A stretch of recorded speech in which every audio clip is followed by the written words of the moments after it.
dhaqankii annagoo matalan iyo bulshadii gobolka Awdal gaar ahaan magaalada Boorame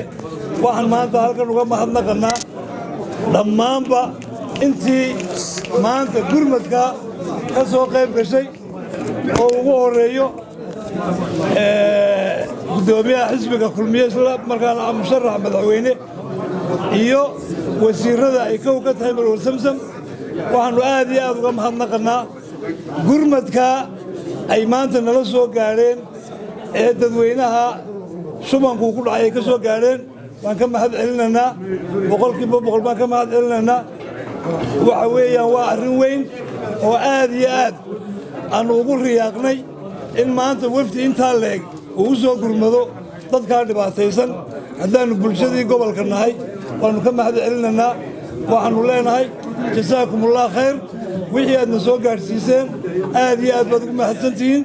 aad iyo aad baan idinku mahadnaqanaa haddaanu bulshadii nahay waxa kaloo halkan uga mahadnaqanaa hay-adihii iyo intii ka qayb gashay iyaduna sidii loo daaweyn lahaa dadweynaha uu shubanku soo ritay waxaanu leenahay waajibkiinni baad gudateen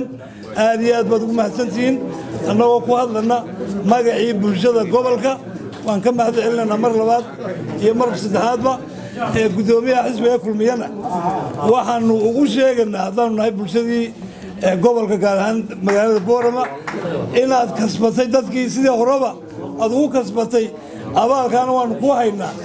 maalinteedana waan la suganaa inaanu abaal celino maalinteeda ayaanu annaguna abaalkaa aanu celin doonaa haddii la yidhaahdo dhammaantiinba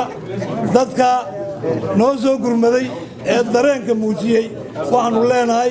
aad iyo aad baad ugu mahadsantihiin haddaad wasiiradii iyo adkiin madaxdii qaranka dhammaantiinba waan idiga mahad celinaa intii wasiirku uu sheegay xagla toosiyana waanu fahansannahay in waliba meel walba waxa yaalla